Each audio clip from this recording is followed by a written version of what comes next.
Welcome to the NHL show on the Sauter on Sports Podcast Network. I'm Mark Sauter. Mark Sauter. He is Zach Martin of the Locked On. Is it Locked On Canes or Locked On Hurricanes? I never remember. Locked On Hurricanes. Locked On Hurricanes podcast, part of the Locked On Podcast Network, writer about the Carolina Hurricanes for the Hockey Writers, amongst many, many other things. Zach, how are you, man? It's a good day to be on. I booked you Saturday morning preemptively. I felt that it was going to be finished on Saturday afternoon. It worked out in my favor, and it's glad I'm, very glad to see you, man. How you doing? No, doing good, man. Hey, always appreciate the invite. Yeah, it's funny how that worked. It's like just like pulling the trigger a little early. Hopefully, it doesn't backfire, and thankfully, didn't. It all worked down the end. But no, doing good, man. Can't complain. I always love talking hockey. How are you doing today? I'm great, man. I'm great. I'm very thankful that the Stars game, I cover the Stars, for those of you who don't know, for the Hockey Writers, and I'm very thankful that that game was in the afternoon on Saturday, late afternoon, early evening, almost double overtime, not quite. But dude, these late games have been killing me, and I'm happy, very happy, that the Dallas Stars game is at 8 p.m. tomorrow night, because I don't know if I can do another one of these 10 p.m. starts. I know I probably will eventually. And then, of course, this morning was a very rare morning that I had nowhere to be. And so what did I do last night? I watched the Ducks and the Oilers game until 1 in the morning, because why would I go to bed early and take care of myself?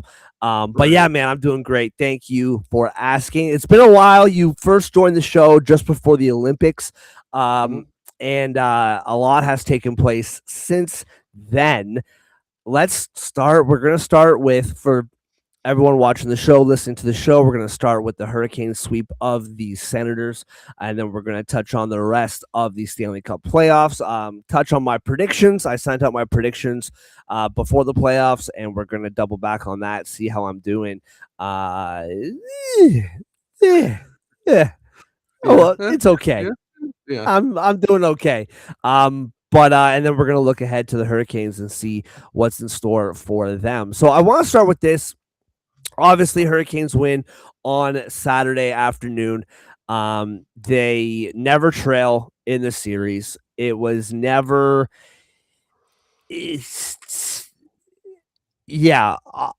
I'll give out my prediction before the series, my quick little thoughts, and I'll let you break this down first. You're the guy that is way more respected on the topic than I am.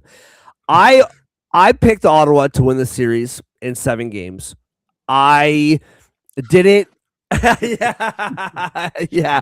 I did it for a couple reasons. Number one, I did it because I'm not going to go chalk through the entire Stanley Cup bracket. I got to pick a couple upsets, and I really felt that what had stubbed the toe of Carolina in the past, admittedly in the conference final, was goaltending and physicality, lack thereof, as the Stanley Cup playoffs progressed.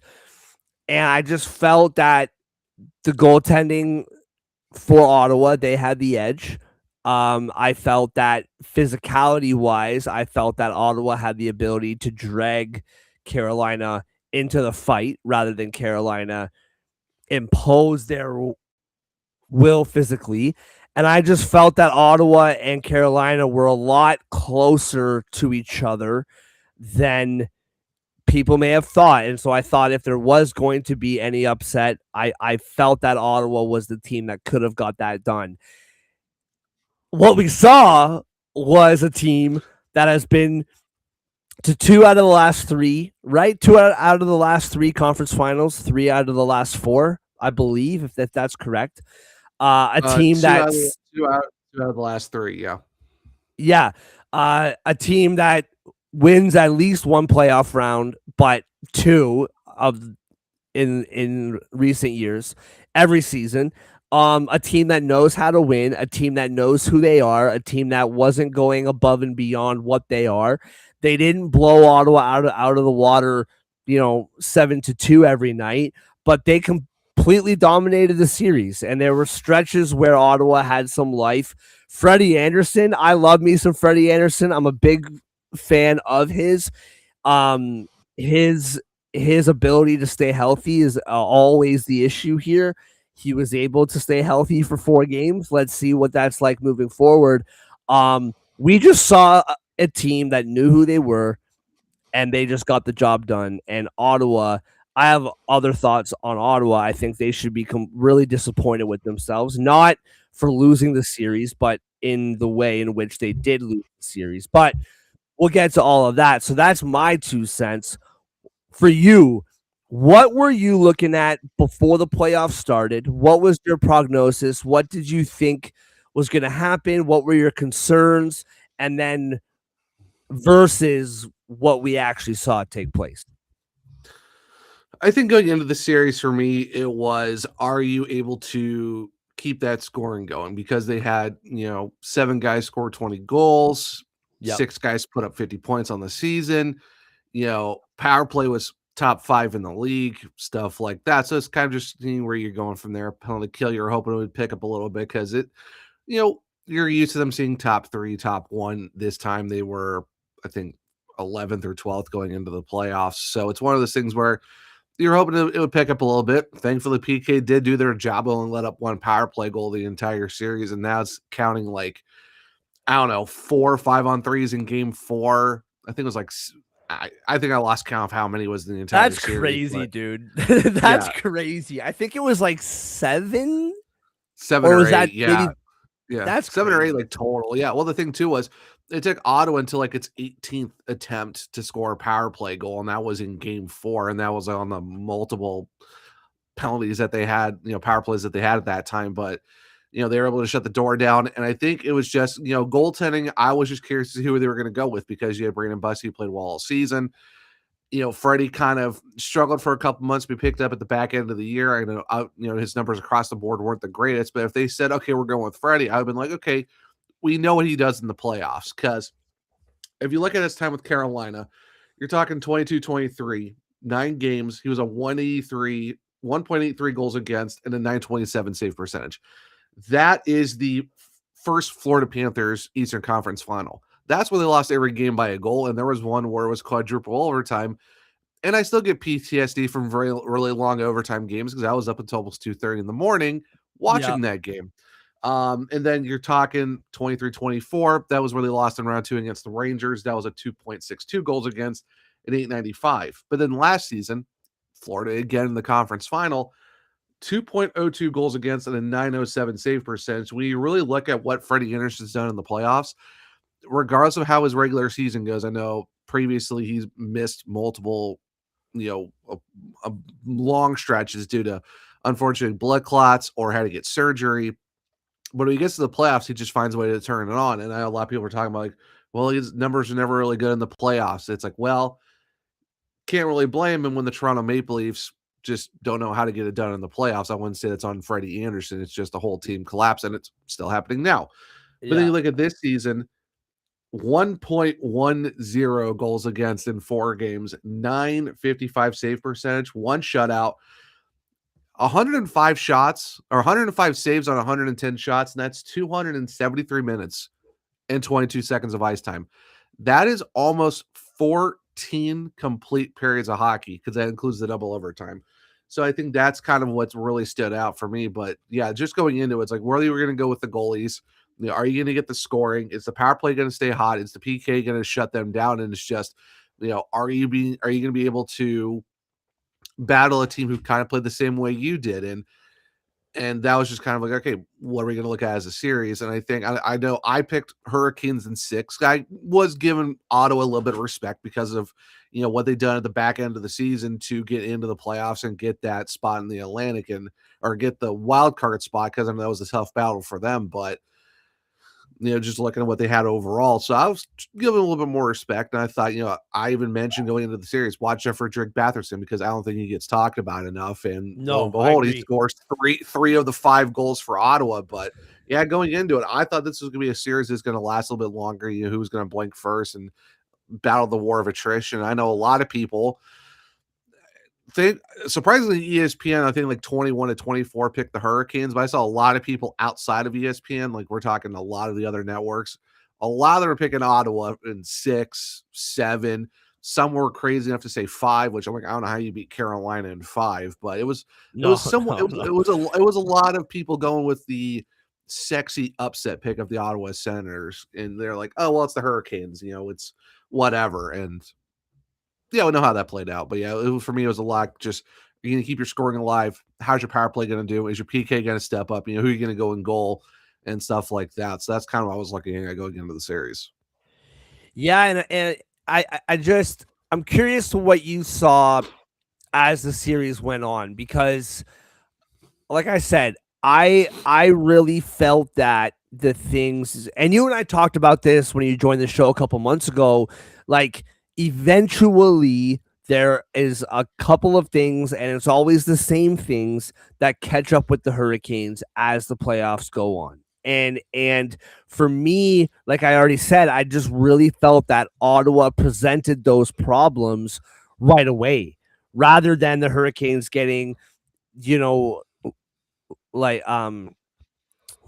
lesser kind of competition, clearly lesser competition in the first couple rounds, and then meeting the inevitable Florida Panthers in the conference final. I just thought that whatever plagued the Hurricanes in the conference final was here to begin. And I'm curious what you saw because to me, not that Carolina didn't give it, the classic cliche 110% and firing on all 10 cylinders and all that typical post game kind of, mumbo jumbo. I just felt that Carolina didn't need their full bag of tricks. Like they were able to stifle Ottawa in a way that Carolina didn't need to pull out all the stops. Now, game 2 was your classic. Typically, game 3 is your classic swing game, right? Whether the series is tied 1-1 or someone is up 2-0. But in this case, game 2 was the real swing game because you're Carolina, you're tested, you're proven. Everyone knows that you can get at least to the conference final. Now you're against this upstart Ottawa team making it to the playoffs for the second straight year after years of not being able to get over that hump. And you're in double overtime. Now, I don't know. The way that the series played on, I feel like Carolina wins no matter what. However, if Ottawa can get that second overtime win, right? That double overtime win, we're probably still, I mean, we are definitely still playing hockey, but it might be going to the weekend. Who knows? Did you feel that way that Carolina, like, they were just better and they didn't really need to be at the max of their potential? Like they could just kind of win games by shutting Ottawa down and didn't really need to pull out all the stops to get the job done? No, honestly, no. I'm not going to be someone who's going to look at a team and be like, oh, this team's gonna, the Hurricanes are gonna roll over them, or they're gonna do this and that, or they don't need a full team. No, you're talking about the playoffs, and Rod Burnhamore said it a lot. It's the sprint. It's the you're gonna have to give every night. And I would, for me, it's just I would never look at a team and be like, oh, well, you're gonna be a pushover, or I'm gonna give disrespect to a team because you made the playoffs. Like that's tough. Like you went the entire marathon, and I think for the Hurricanes, what really stood out in this series more of the fact that it could, from the outside looking in, it could be well, they didn't have to use their full power, but if you really look what happened, every game was close. You're talking 2-0, Yeah. talking over double overtime win, you're talking 2-1, 4-2, and that's with 2 empty netters. That was a battle of attrition. This was 2 teams playing the same system against each other, and we saw how it went in the regular season too. These teams were very close. So for me, it was more of the Hurricanes were able to overcome the question marks that a lot of people talk about. Are they going to be physical enough? Are they going to get pushed around? Are they going to get baited into all this stuff? The Hurricanes out-hit Ottawa in game 1. They had 21 hits in the first period alone, 57 for the entire game. If you go look at all the hit numbers across all 4 games, I wouldn't think there was more than like maybe a 10 or 11 hit difference depending on who you're looking at, but this was a very physical game on both sides of the ice. And I think that's something to where the Hurricanes were able to I think the mentality is completely different from what we've seen. I forget what podcast it was. I think it was like Spin Chicklets or someone, I forget who it was, that they said when you make the Eastern Conference Finals so many times and you fall short, that third time in a span of number of seasons, you see the mentality shift to where you're going to do everything you can and then some past your system to go and get over that hump. And this was a Hurricanes team right from the outset that were finishing checks, standing up for their guys, not getting bullied at all, like we saw against Florida and all the other stuff. They were a team that gave it back to the Senators. And I'm talking like, finishing your check, stuff like that. All the extracurriculars in game 4 and game 3, that's a whole different conversation to have. But being able to not let Ottawa just run ruckshot on them, I think that was kind of a big difference because the Hurricanes stuck to their system, but they also added the other caveat of we're going to give the physicality back to you. I think that's what made the difference because the depth of the Carolina Hurricanes forwards definitely helped. Yeah, you had your second line dominate pretty much the entire series, but it was everyone top to bottom doing their job. And Rod said it's a lot too. If you're on the score sheet but doing your job, that's what we ask of you. And I think you saw that through the depth. You saw that through the defense. It was a lot of block shots, guys finishing checks, penalty kill shutting the door. So I think I wouldn't say this was they didn't have to use their full bag of tricks. I think they were just able to use their system and add on top of that to, make a tight series be what it is, a tight series, but getting the job done at the same time in 4. So I'm glad that you mentioned the second line because I've been really paying attention to this kind of since he got traded to Carolina from Dallas. Logan Stankoven, what was your kind of perception of him as the season went on, and then what we've seen now? Is this something that we should have expected based on his performance this season, or is this him kind of out of nowhere cranking it up to the next level? I'll just say from a Dallas Stars perspective, Dallas Stars fans were really sad to see him go. Yes, they were happy to get Mikko Rantanen, obviously, but Logan Stankoven was a favorite of the Stars kind of a fan base. He was by all accounts a really loved guy in the locker room. And the ceiling for him, he never really reached in the, short time that he was with Dallas to start his career. The offensive kind of potential never really unlocked for him, but he did a lot of things really well. He never quit on plays. He was always winning battles. He was always going like a terrific two-way player. You could tell that he was doing the little things right in a way that eventually the doors were going to burst open for him. What we've seen from him with guys like Aho, with guys like he it's just a terrific performance for him. I'm really happy for him.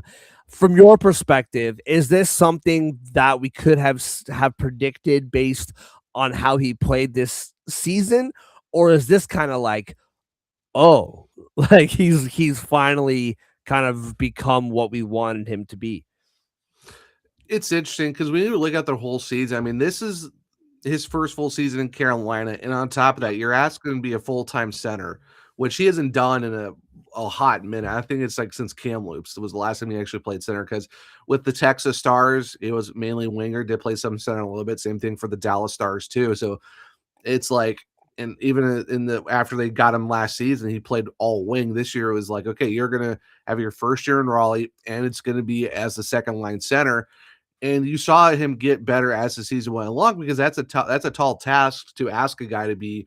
All right, let's make you the full-time center. You're gonna be behind Aho. Let's see how you do. and he finished with 21 goals in the year, but there was a stint where he could have had another 4 or 5. Like, it was just, unfortunately, the puck luck wasn't there. He was really snake bitten all season. I think he could have been a guy who could have scored 25 to 28 goals this season. Like, that's how good he was. It's just, unfortunately, the puck wasn't going in. And now, if you count the 4 games in the playoffs and at the back end of the regular season, he has scored 11 goals in his last 12 games, and he's on a 12-game point streak, and he's the first guy to have, was it 4 goals through the first 4 games to start a playoff. And he's done it for the franchise. Like, I Incredible. think yeah. I felt like it was there all season. It's just it didn't show up on the score sheet because it's just one of those things where a guy who's so close, but a post or the puck luck wasn't there and stuff like that. But if you ask anyone in that locker room, Rod Brindamore said he's been snake bit. Even other guys on the team, even the broadcasters, like other beat writers. I've talked to a bunch of people in the organization and guys who cover this team, and they're like, yeah, he's been so close all season. It just wasn't really falling in for him. But now you look at where he's at. Like I said, 11 goals in his last 12, 4 for 4. Like, it's just, we knew it was coming. It's just, when was it going to be able to go in for him in bunches? And now it's coming in at a rate where it's like, oh my goodness, this guy is just off the chart. So I knew going in, like, he was going to be fine. It's just how much of an impact was he in that second line going to have? Because all I heard was, oh, the Ottawa Senators second line is going to eat up Blake, Stankoven, and Hall. And in the end, that line alone, 16 points through the first 4 games. And that's with Stankoven in game 4. Yeah, Stankoven with 4 goals, Taylor Hall with 2 goals, Jackson Blake with 1. Like, Jackson Blake, like, I think he got points in all but 1. I think that was game 4. Taylor Hall, I think he had, I think, multiple points in all, like, 3 of the 4 games he had multi-point nights. And the thing too is that entire line was not on the ice one time for a goal against. Out of the 5 Ottawa goals, never on the ice.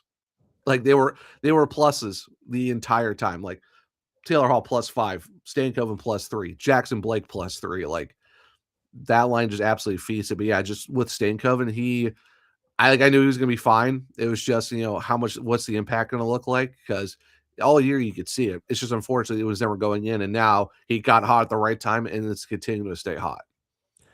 So what does Stankoven, and you could add Jackson Blake to that as well, because he's been a phenomenal player for the Canes for the majority of the season as well. What so specifically Stankoven, but you can add Jackson Blake as well. What do they add to this Carolina team that maybe the Hurricanes haven't had in the previous 3 runs? And if it's nothing, maybe what does it build on top of that they already had? I think it builds on to the fact that you got guys who are, as John Cena goes, ruthless aggression, because they are hounding pucks. Like, this Hurricanes team, where you've looked in the past and they would kind of like dump and chase and put pressure on teams. This is a team now that they're not waiting for it. They're coming to you. Like, they're going to come out and be absolute junkyard dogs. And that's what they call Logan Stankoven. He's an absolute junkyard dog. And I think just his aggression on the forecheck, same thing with Jackson Blake, that they're always putting pressure on the teams. That's why you saw Ottawa struggle so much in this series, because they were getting pinned into their zone over and over and over again with this line, because they were just all over them. Like, ozone time was through the roof. I think the Hurricanes lead the entire playoffs with ozone time. And the fact that they were just constantly putting the forecheck pressure. They were even winning board battles. Like, that's how crazy it was. Like, you saw what the Hurricanes are doing now. This isn't a team that's dumping and putting pressure on you. This is a team that's going to put the puck in, but they're going to come right to you at the boards and be an aggressive team. Like, this team is taken their forechecking game to the next level. I think that's what's helped with Jackson Blake and look at Stankoven. They're not afraid to get in there. They're not afraid to get behind the goal board battle. They're not afraid to get in the crease and score goals. Because you've seen Jackson Blake's goals this year. This dude is going to the crease. Like, he's like, in basketball terms, he's breaking to the paint. Like, he's going and absolutely just taking it to the other team. And honestly, I've said this about Blake.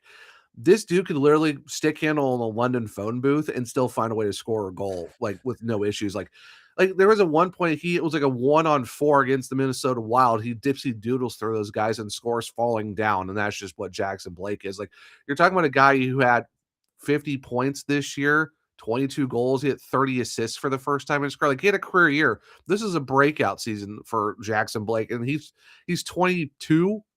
23, Yeah. he's only gonna get better. I think he's 22. So you're talking about a guy who's 22 years old and already has over 50 points. He was on his path to 25 goals. Like he's gonna be absolutely amazing. Same thing for Logan Stankoven. He played great this year, 20 goals for the first time. You know, I easily could have gotten 50 points as well, but that's just how good this team was with those two. And I think it's just the youth, the aggressiveness, just the forechecking ability. Like it's not what the Hurricanes never had. It's just you're building on top of it. And the whole Hurricane system, the mentality of the team is we're not dumping in, putting a little bit of pressure on you. This is like we're gonna dump it or we're gonna skate it into the zone and then we're gonna forecheck you to death. Like this team is taking it to the next level on just putting it to teams. Yeah, and I will say as well, first of all, his dad, Jason Blake, very Oh underrated yeah. player. Mhm. One of my I remember just growing up, I was in high school when he was playing, and he was one of my just like such a fun player to watch, man. That guy Yeah. just always hustled, always terrific skater, really fun player to watch. I um I, I will say real quickly, once again, to double back on Logan Stankoven. I think what I don't really remember last year might as well have been 10 years ago in my mind. It all blends together, but I don't remember what the overall national perspective was of him being included in the package for Mikko Rantanen. Everyone in Dallas Stars land was like, they got a player, like Mhm. 2 firsts and Logan Stankoven. Like Oh yeah. Yeah. that's a Mhm. haul, right? Mhm. Don't forget, not for you, but for everybody else, don't forget, in his young career, this is only his second full season in the NHL. He played, I think, 24 games in his first season, but he went on both playoff runs with the Dallas Stars, both trips to the conference final the last couple years, and then of course the 4 games in this season. 12 goals and 9 points in 38 games, a +8 in that Mhm. time. In his short playoff experience, or his short time in the NHL, he's already played 38 playoff games, and he's produced at a decently high level, like 21 points in 38 games. That's not nothing. Yeah. And so this kid has got a really bright future, with the Hurricanes, and the fact that they have Jackson Blake to go along with it, along with the rest of that core. Um, Mhm. I, I I wrote a piece for the Hockey Writers about how the Dallas Stars, no matter what happens in this playoff run, they're built to be contenders for the next like 3 to 8 years, depending what decisions are made after the next 3 years. And you can say the same thing about the Carolina Hurricanes. Really quickly, I do want to get to the rest of the playoffs. I want to respect your time as well. Really quickly, as of right now, of course, Game 5 between the Flyers and the Penguins goes tonight. Pittsburgh is down 3-1. Carolina -350 favorites right now if they play Philly, -320 if they play the Penguins. What to me, my opinion, it's a wash. I think Carolina should be favored in 6 games or less, despite who they play. I think that, um, you know, anyway, we can talk about Philadelphia, Pittsburgh more in a minute. But from a Carolina perspective, do you think one of these teams matches up better for the Hurricanes, or do you think just whoever it is, the expectations are what they are, and the Hurricanes should roll? Expectations for the Hurricanes is it's going to go win the Stanley Cup. Like we've heard Rod say it a lot. It's like, yeah, cool. Won the division, won number 1 seed in the East. That's not the end goal. winning around is just kind of what they're used to at this point. I think with the fact that you're looking at two different teams who bring something different, you got Pittsburgh, you got, Crosby, Malkin, Letang, Carlson now. Is the goaltending going to stick up for them? How's the rest of the team going to play? I think that'll be an interesting to see if Pittsburgh pulls off the most hardest thing to do in hockey. I know in sports it's impossible to come back from 3 down, but I think hockey is even that much more tougher, I think, or the toughest. If it's Philadelphia, I mean, every game during the regular season, and the last one I kind of just threw out the window because it was a bunch of the Chicago guys from the Chicago Wolves and the Hurricanes were up 2-0 and it had to go to a shootout. I feel like that would be a fun series because they bring, with the fact that, they got, Travis Konechny, you're looking at, Michkov, Tippett, Zegras, all those guys like that. Dan Vladar is doing really good in the net. I know they've been looking for a goalie for a while, and good to see that Darth Vladar finally got his shot after kind of tandeming it up in Calgary with Dustin Wolf, which I think either team would be a fun series. I wouldn't say it's going to be a roll, but I think it's going to be whoever the Hurricanes get, it's going to be an interesting series regardless. But it's just they both bring different dynamics, so it's whoever it is, it's going to be a fun series regardless because you're talking about now the two best teams in the Metro squaring off before you go to the conference final. Yeah, 100%. Well, it's going to be fun to watch. And Carolina, man, I got to say they're one of those teams. We spoke about this a couple months ago when you joined me. I always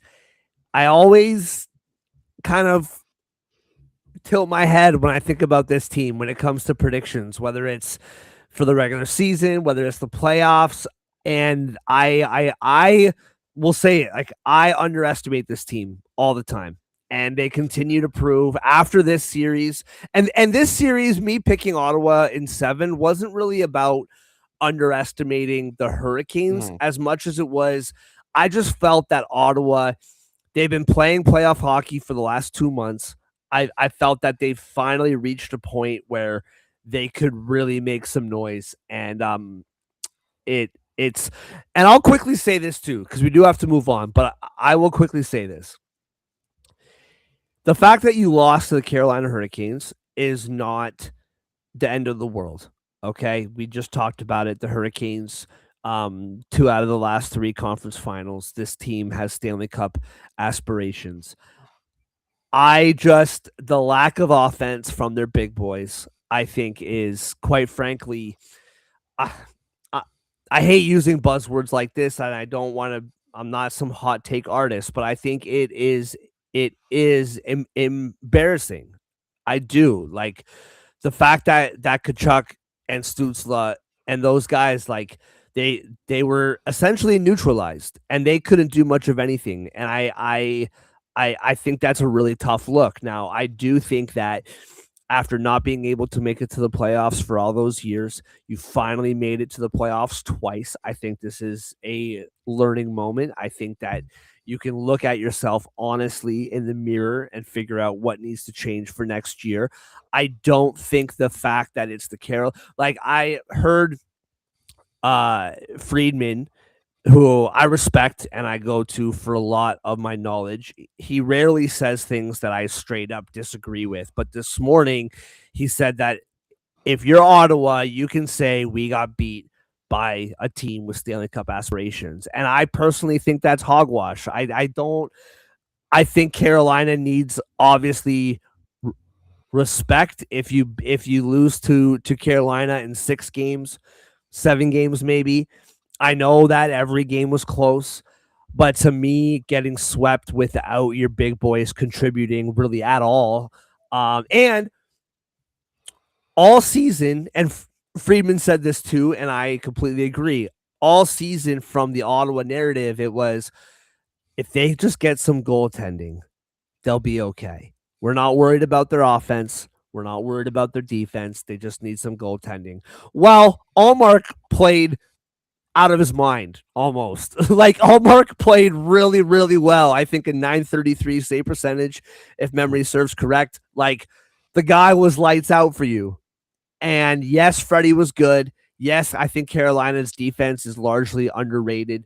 Carolina is a team of systems, and they played their system to perfection. Still, I'm really disappointed kind of in what Ottawa kind of put forth over those 4 games. And if you're a part of Leafs media or Leafs fandom, waving the flag saying we're still the Kings of Ontario, look what happened to Ottawa, just stop. We missed the playoffs. Like, we're done. We're out. Like, don't make Toronto a part of this. We're not. You always got to squeeze in your Toronto narrative. Toronto has nothing to do with this playoff run for anybody. So enough. Toronto should not even be mentioned when it comes to the playoffs. So just enough. All right, moving on. Like I said, I do want to respect your time, so we'll get through this. Colorado sweeping the Kings. Anze Kopitar's um, uh, final game in LA yesterday. This is another one. I did pick Colorado. I picked them in 6.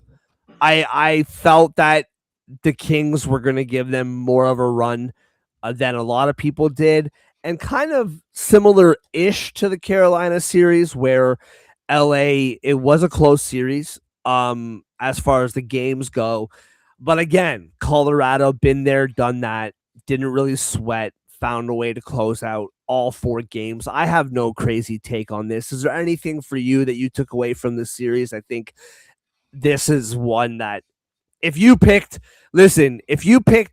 Ottawa like I did, I can listen to your reasoning. If you picked LA to win this series, I don't really know what to say to you personally. Anything that you kind of took away from this? I feel like it played out as we all thought it would. As far as like the victors go. But was there anything that kind of stuck out to you from this series? Because I'm struggling to find any hot storylines here. Yeah, well, I know when I did the preview of the series with Matt Sator and Roz at the Hockey Rise on our YouTube channel, go check that out. Legends, by the way, legends. Yeah. I predicted Colorado 5 because I was going to give the Kings a little bit of respect and at least get 1 for Anze, but yeah, there were some close games. Game 4 wasn't really close at all, and it's sad to see how Anze goes out in a blowout loss like that. But I mean, it was Colorado doing Colorado things. I mean, the President's Trophy was for a reason. You got your captain back for the whole season in the playoffs. I think that's going to be a big thing for Colorado instead of just getting him back at the playoffs and getting that juice. Now you got the whole season with him. McKinnon, McCarr, Martin Nietzsche's, I don't think there's really a big storyline. It's just that goaltending was huge for them when they really needed it. Yeah, I got close a little bit, but in the end, it's just I think the Avalanche are more their depth is insane. They're basically a team that's got some really good depth. The fact you got Nicholas Waugh, you got Kadri, you got Brock Nelson, Sam Malinsky's come out, he's been playing out of his mind recently too. Devontae's, like I said, you got a two-headed monster in goal with Wedgwood and Blackwood. It's just, I'm not surprised. I thought this was going to go at least 5, give LA at least 1, but now Colorado did his business. No real hot storylines coming out of that series. It's just now it's who they're waiting for in round 2 at this point. Yeah, and I mean, my thought on this, and I said this before the playoffs started, was Colorado. Like, everyone was crowning Colorado, like they were the President's Trophy winners, pillar to post. Like, that was never really in question. There was a moment there in March where maybe Dallas would take the division, but that quickly fizzled out. To me, Colorado has lost to Dallas in 2 straight playoffs since they won. Nathan McKinnon famously a couple years ago said, "We haven't done anything since they won the cup." I think they have some playoff demons that are going a little bit unnoticed right now, and so you beat the Kings, you took care of your business. I do think that whoever wins out in the Central is an automatic lock for me. in the Stanley Cup final, personally. That being said, I don't think that's just automatically Colorado. I think if Dallas wins against Minnesota, I think that's a really tall mountain for Carolina or for Colorado to climb. I think they can do it, and that's a whole other podcast. But they took care of their business, but it doesn't sway me one way or the other to see what happens in the future. Um, all right. Edmonton, Anaheim. I did predict the Ducks to win this series in 6 games, and they're on their way to doing so. I just think that Edmonton all year, they've never reached the point that we've seen. They've struggled throughout the regular season in each of their last 2 Stanley Cup runs, um, or Stanley Cup final runs. And we never saw that from them this season at any point. And I just felt that if I'm really like, what do I trust when it comes to this playoff series? I trust that Anaheim can score a lot of goals, and I trust that uh, Dostal is the best goaltender in this series. I like what I've seen from Connor Ingram throughout the last stretch of the regular season. Um, and now he's been replaced by Jari. I just trusted what I saw from Lucas Dostal, and I trust the goal scoring for the Ducks. I thought both defenses were going to be completely hung out to dry all series long, and that's what we've seen. Um, what are your takeaways? Did you see that goal last night, by the way, the overtime goal? Did you see it? Oh yeah, yeah. I What's your saw. thought Yeah, on it? I think the overall narrative is it was probably a goal, but to call it a goal on the ice so that um, the war room has to have visual evidence to overturn, I think that was a big mistake. And I'm curious your thoughts on it. yeah. I mean, for the situation, I think even if they called it a no goal, I think there was gonna be a challenge regardless. So I don't really think that that's kind of a thing to be like, is that the most controversial thing to happen? No, because we've seen other stuff this series that was in this year in the playoffs have been controversial. For Yeah. me, it's just if they called it a no goal, it was going to get reviewed. If they called it a goal, it was going to get reviewed. It was going to get reviewed regardless. So I'm not really one way or the other on that. I just don't think it was going to be overturned either way. Like, I just think Yeah, if it was a goal, it wasn't overturned. And if it, like, you know what I mean? And if it was a no yeah. goal. So, anyway, sorry, go ahead. It's just a tough situation to be in with something like that. But I mean, it was crazy. But yeah, in terms of just the series overall, I mean, I never had a prediction on this series, like who's going to win what. I think the Ducks were going to be a team that were going to do something that the Kings can never get done, and that's beat Edmonton.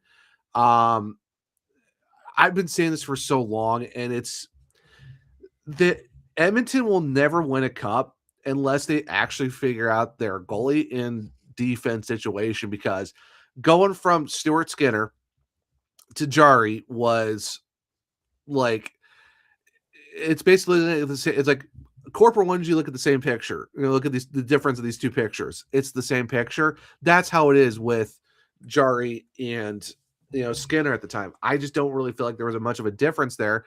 And defensively, they've really done nothing different to get better. So I think for Edmonton, it's just you're finally seeing a team from Southern California who's been exposing them. And I think the Ducks, with the firepower that they have, is getting the job done. So I think for me, this is a situation where it's Anaheim's going to get the job done. I think they're going to win this thing. I think it's going to be done in game 5. I don't think this thing goes any farther. If it does, then so be it. But I have a feeling that this is going to be a series where the Ducks are going to get the job done because they got the youth, they got some experience as well. They're getting great goaltending from Dostal.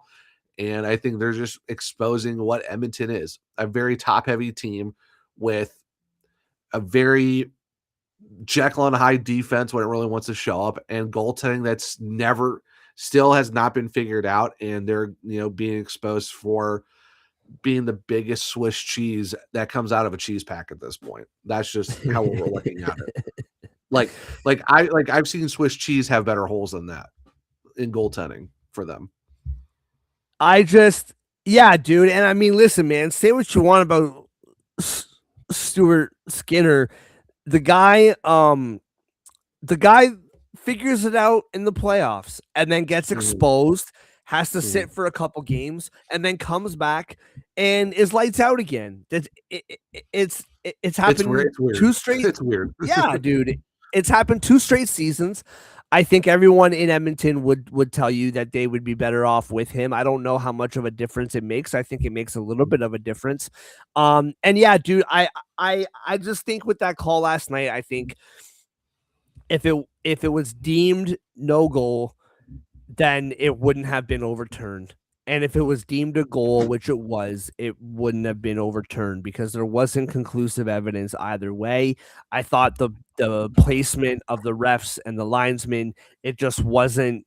I just didn't understand why it was called a goal on the ice. But regardless, the Oilers had the lead. They had the lead into the late minutes of that game, and they gave it up for it to go to overtime in the first place. So you can say what you want about the goal, but they had the opportunity to close it out, and they didn't. All right, moving on. Buffalo, Boston.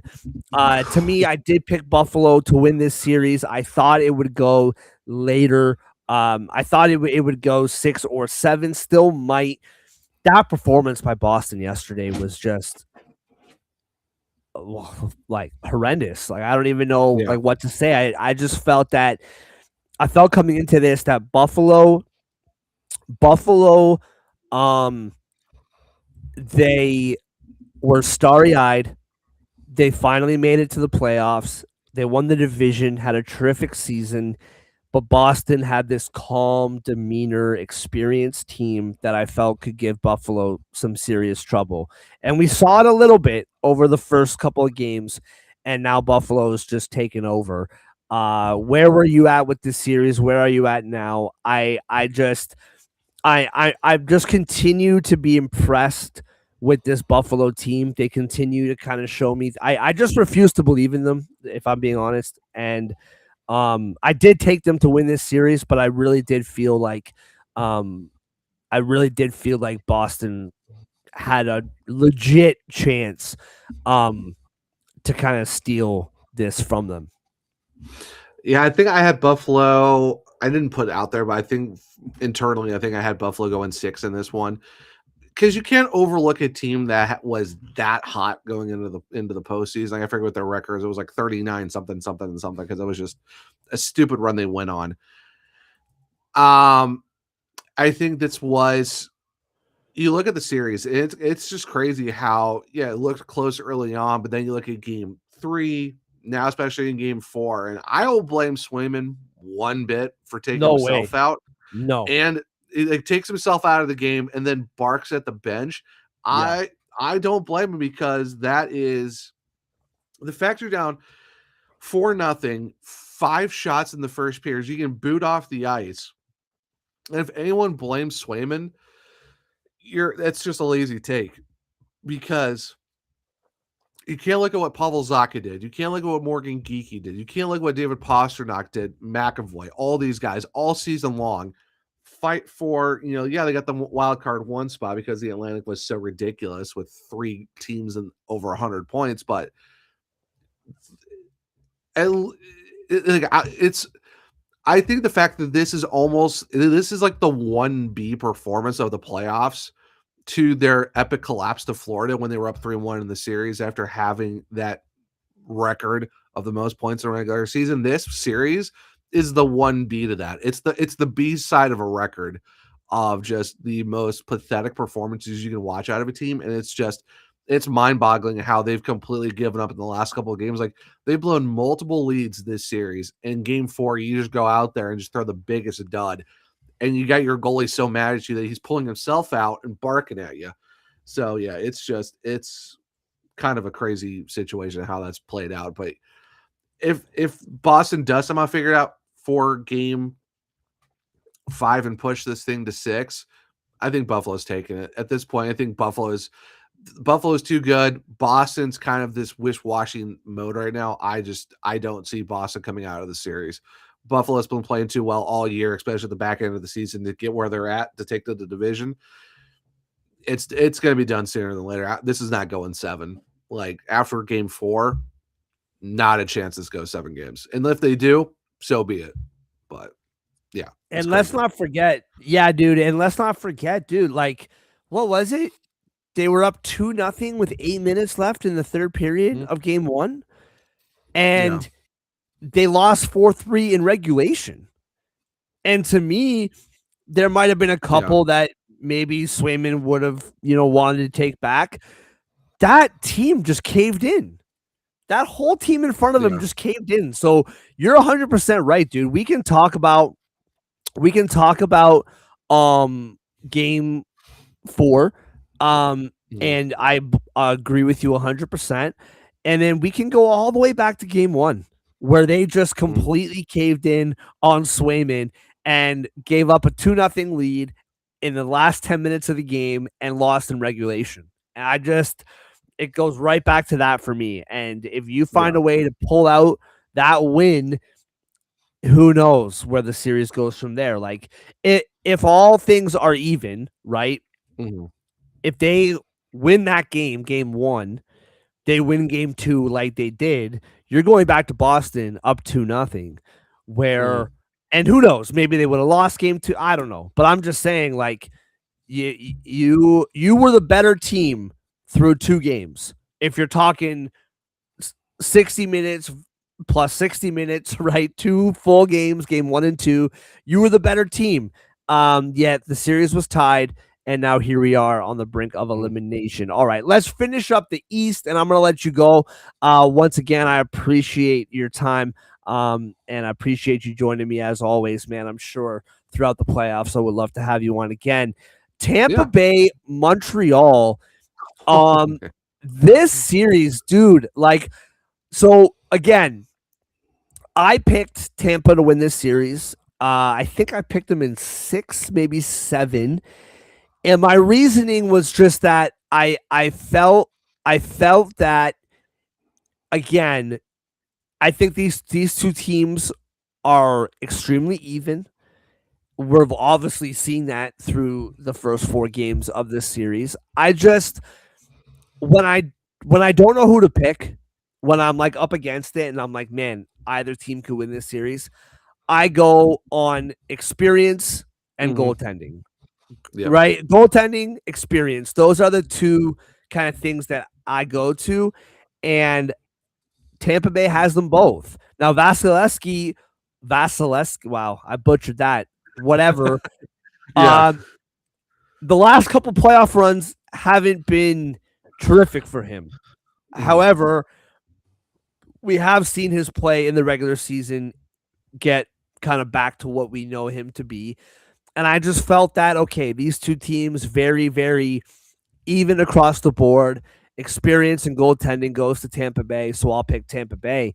Dude, like, that experience came to the forefront last night because if it wasn't for Hagel throwing on the cape, they're mhm, going they're going back to Tampa down 3-1, right? Montreal built the 2-0 lead. That was their game.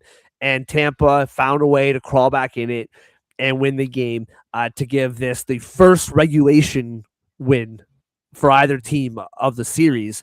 Where are you at with this one, man? Because this has been a lot of fun to watch. I think I think Montreal has all of the weapons to win this series. I think if they lose this series, I think people should still be very hopeful for what this Montreal Canadiens team has become and will be in the future because they are showing. Last year, they were just happy to be there, right? And they mhm. were probably going to lose to Washington. They gave Washington a great fight. I think Washington won in 5, but it was a very close series for the most part. Yep. They're not just happy to be there anymore, man. This Montreal team is for real, whether they win or lose this series. Where are you at with Tampa Montreal series tied 2-2 heading back to Tampa? Man, I picked Tampa in 7 for this one because of the fact, like you said, It's the experience, and I think that's something that was never really mentioned a lot in the Carolina series, is the fact that you were talking about two teams who were really evenly built, in terms of their systems at least. And for me, for the Hurricanes, it was experience, know how to play the system a lot better.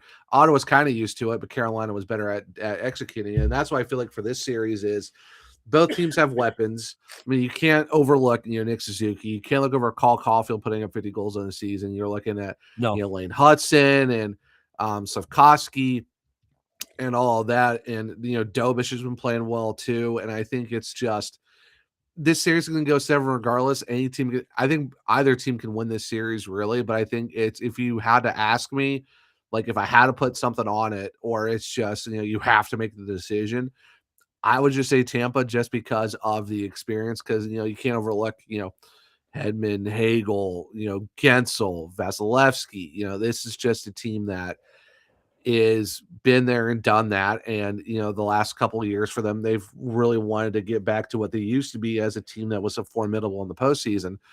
So I think this is where it's going to go down to the wire. It's going to who's going to blink first and do it too many times and get burned on it. So this is going to go seven, but I feel like Tampa, if you had to ask me, I think Tampa gets it done. But if it's Montreal, then hey, they were able to get the job done. They were able to figure it out with this group. And, now they move on to Buffalo, Boston, whoever wins out of that series. And that's going to be a crazy, semifinal of the Atlantic and go on from there. So this is a crazy series. It can go either way, but for me, I'm like, and until Montreal does it, I think I'm still giving the edge to Tampa just because of the fact of the experience.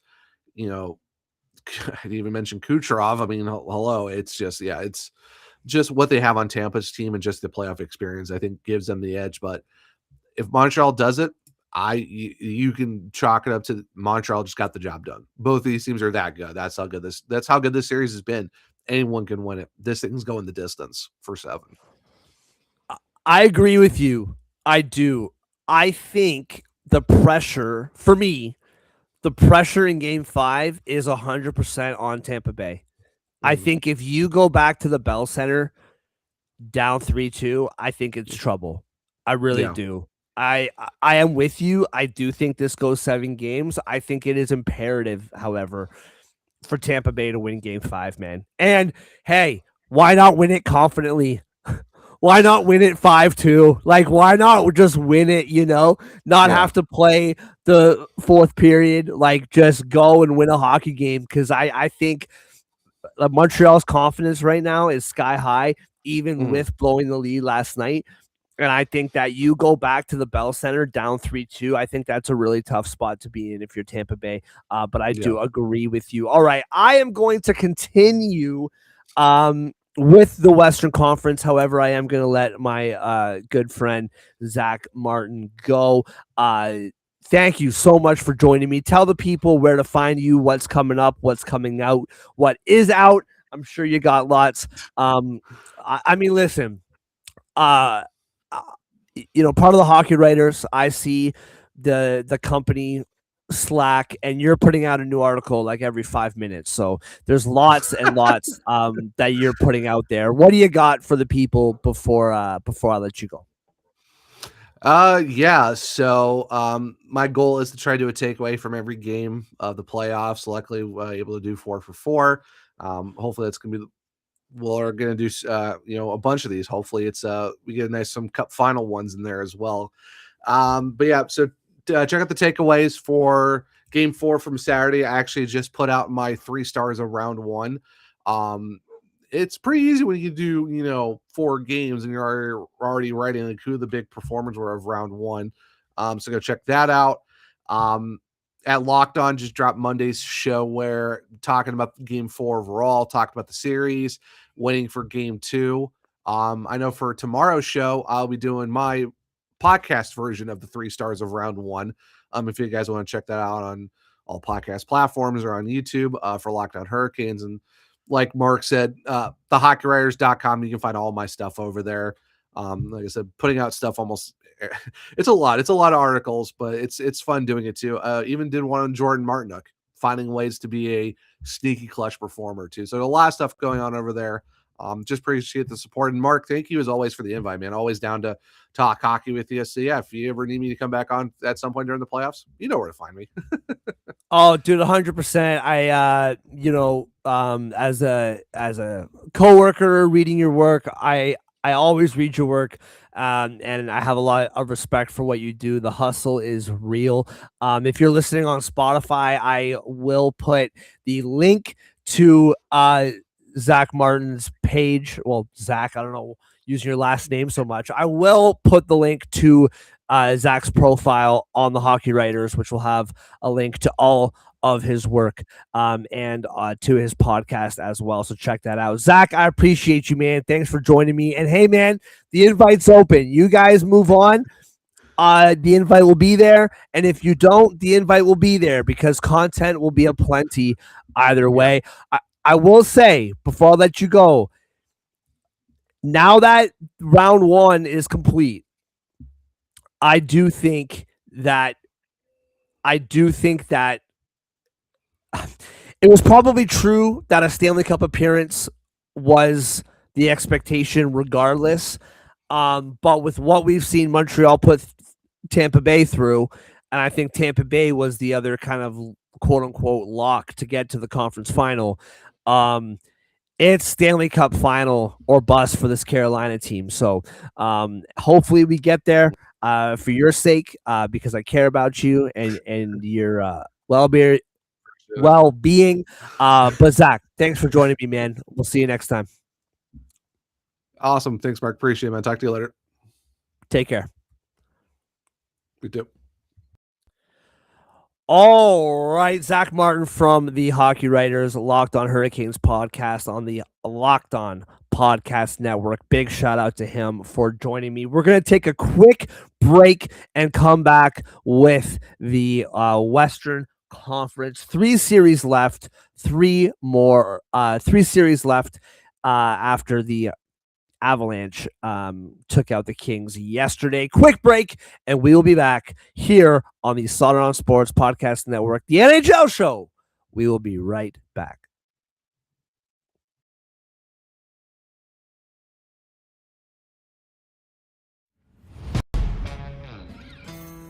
Yeah. Let's go. We just gotta go hard. I go the hardest. I bring the pain. Not what you used to. It's all part of the game. Yeah, I just gotta go hard. I just gotta go hard. Go hard. Go hard. Yeah. Oh yeah, the beast back. Adrenaline pumping through my veins. Can't relax. Original. I am not the same as these cats. I sting them if they never ever mind. 12, 11, 10, 9, 8, 7, 4, 3, 2, 1. Welcome back to the NHL show on the Solid On Sports Podcast Network. Brought to you by, did not say this at the beginning of the show. We'll say it now. Brought to you by Total Apex Sports, Total Apex Media. Right now, obviously, the NHL playoffs full swing, basketball playoffs full swing. The NFL draft just took place. The NFL season never stops.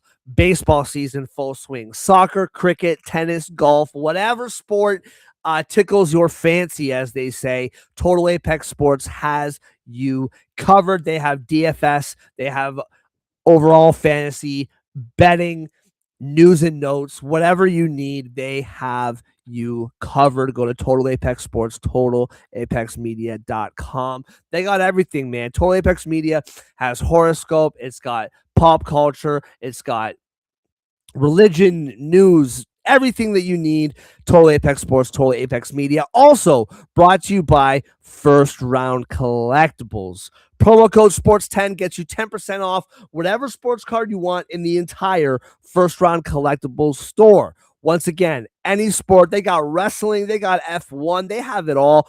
My buddy Chris, firstroundcollectibles.com, promo code SPORTS10. Go check them out. When they have sales, I'll be honest, I haven't checked what sales they have on right now. They always have some kind of a sale. With our promo code SPORTS10, not only do you get 10% off of regular price items, but sales items as well. So go over to firstroundcollectibles.com, promo code sports10 for 10% off your order. All right, moving on. Vegas, Utah. I did pick Utah in this series. I picked them in 6 games, and the reasoning for me was simple.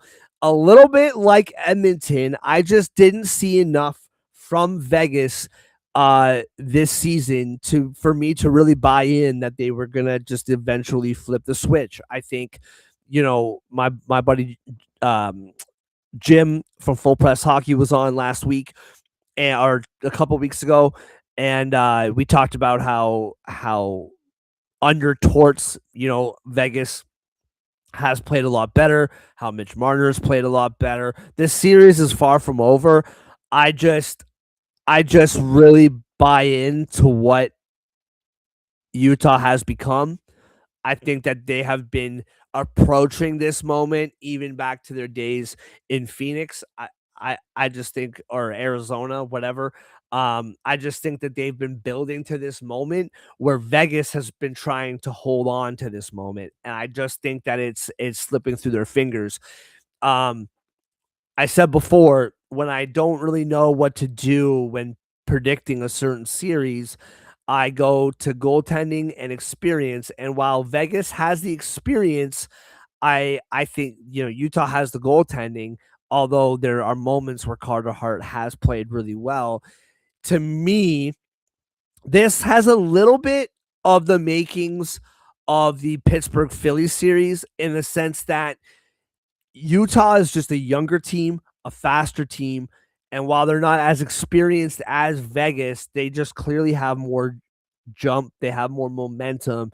I do think Utah. Um, did I update these odds on the screen here? Utah plus 46, while Vegas is minus 176, despite trailing the series 2-1. I'm just checking to see if I updated this. No, I did not. So I will update that right now. Vegas is plus 134, while Utah is minus 162. That makes a lot more sense. I do still like Utah to win this series. I do think tonight is huge. Obviously, tonight is huge. You have an opportunity on home ice to take a stranglehold on this series. You're going back to Vegas in a few days. It is incumbent on you to take advantage and to win this hockey game. So we'll see what happens. But I did pick Utah in 6, and that is what we are on track for right now. Pittsburgh, Philly. I can't remember how many games I picked this. It was 6 or 7. I did pick Pittsburgh to win this series. And it clearly has gone the other way. Now, for me, my reasoning was simple. I had Justin on, a writer for the Philadelphia Flyers before the season started, and I was really bullish on this Philly team. I thought that the players that they had were too good for this team to be to miss the playoffs by a long shot. If they miss the playoffs by a couple points or whatever, that would be expected. But I felt that this team was too good on paper to be a complete tire fire this season, and I also felt that adding Vladar, and I've watched a lot of Calgary Flames hockey over the last couple of seasons. I think Vladar's a really good goalie, and I thought they made I thought they got a steal. I thought that putting their trust in Vladar with all options kind of off the table, if that was their guy, the guy that was left, I thought that was a really good choice, and it has proven to be so. That all being said, Stuart Skinner, again, say what you want about the guy. When the playoffs come, he shines, fades halfway through, takes a couple days off, and then shines again. And so if I'm looking at experience and looking at goaltending, clearly I'm taking the experience from the Pittsburgh Penguins. And for goaltending, I am 100% on Stuart Skinner's side, at least before the playoffs started. What we have seen, though, since then is just a team that's just faster, right? You've heard this, whether you've listened to me, although I haven't really spoken since the playoffs have started, but, you know, hockey media all across the nation, this has been talked about. This is not an original thought by me that um Philly has just made Pittsburgh look slow, and it's very evident now. Up against the wall, Pittsburgh was an obvious choice to win Game 4. We'll see what happens. They're going back to Pittsburgh for Game 5. Is that tonight? I believe it is tonight. And so, you know, would I be shocked if Pittsburgh won Game 5? No. Would I be shocked if this goes 7 games? No. I don't expect it to. I think Philly's going to figure it out in one of the next 2 games here.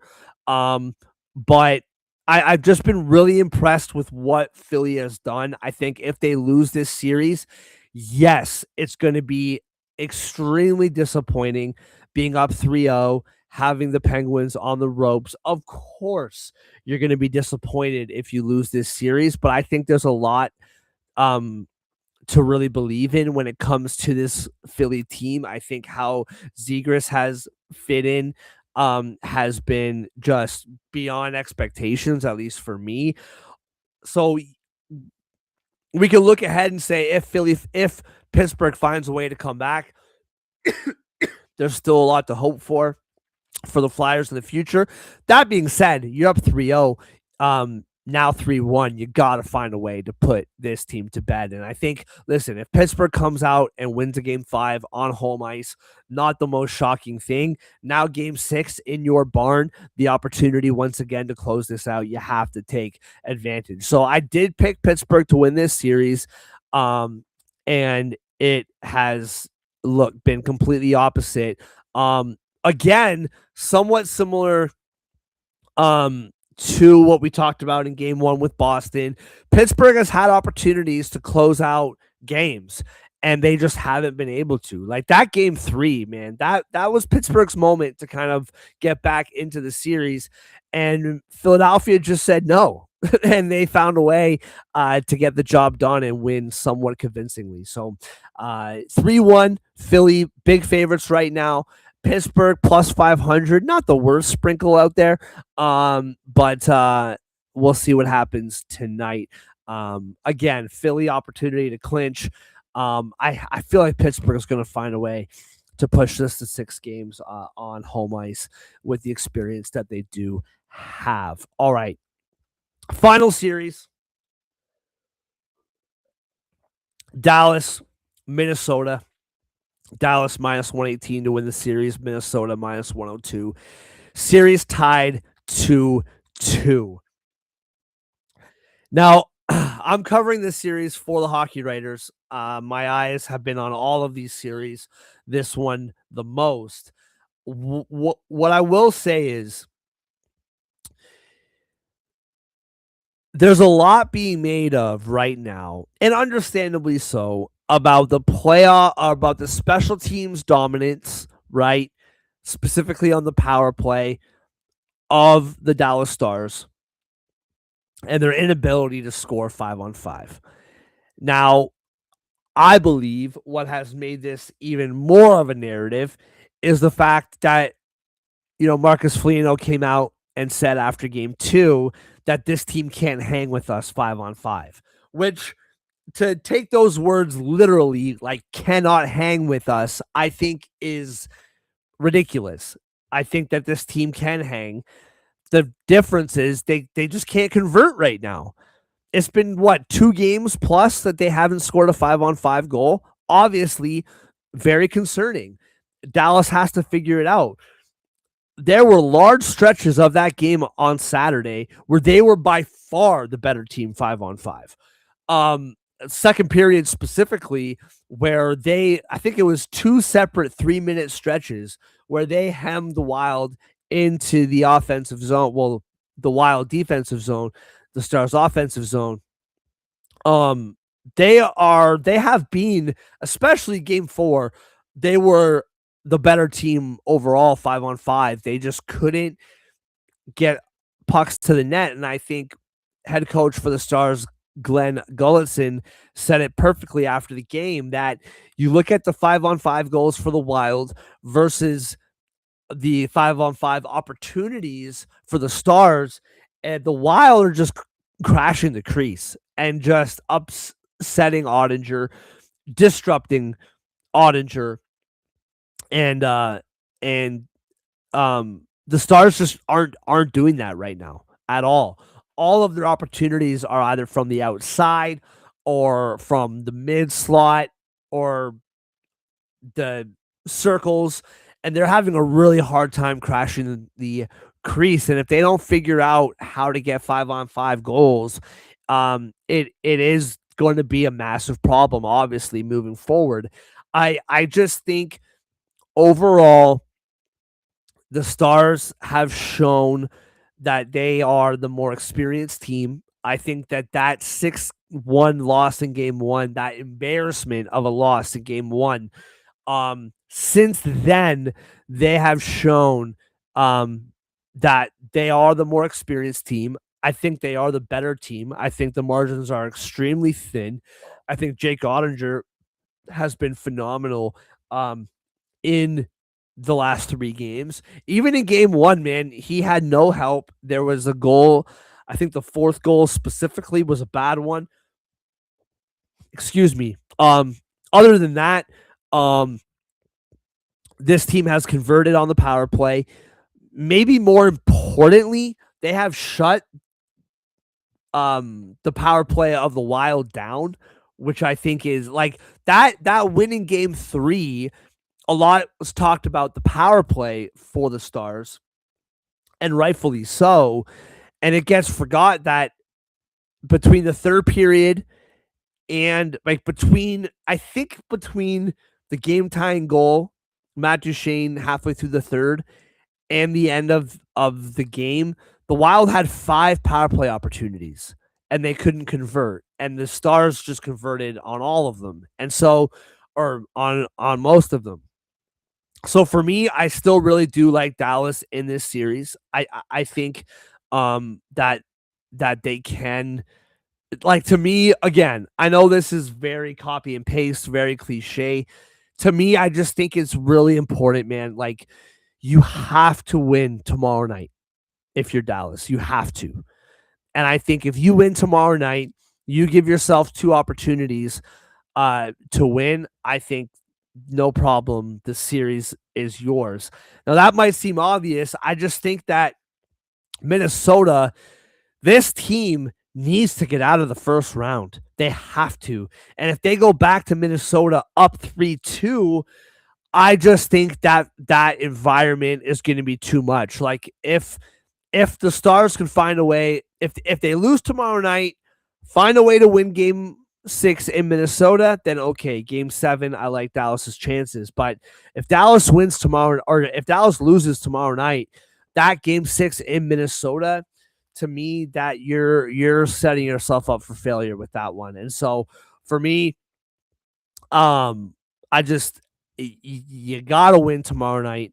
And we'll see what happens there moving forward. It's been a terrific series. I think Tampa Bay, Montreal, Dallas, Minnesota have been by far the 2 most compelling series as far as on ice. Edmonton, Anaheim, what we're seeing transpire with Edmonton.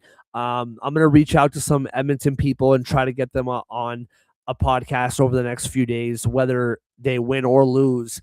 I'm really curious the vibe out there in Edmonton.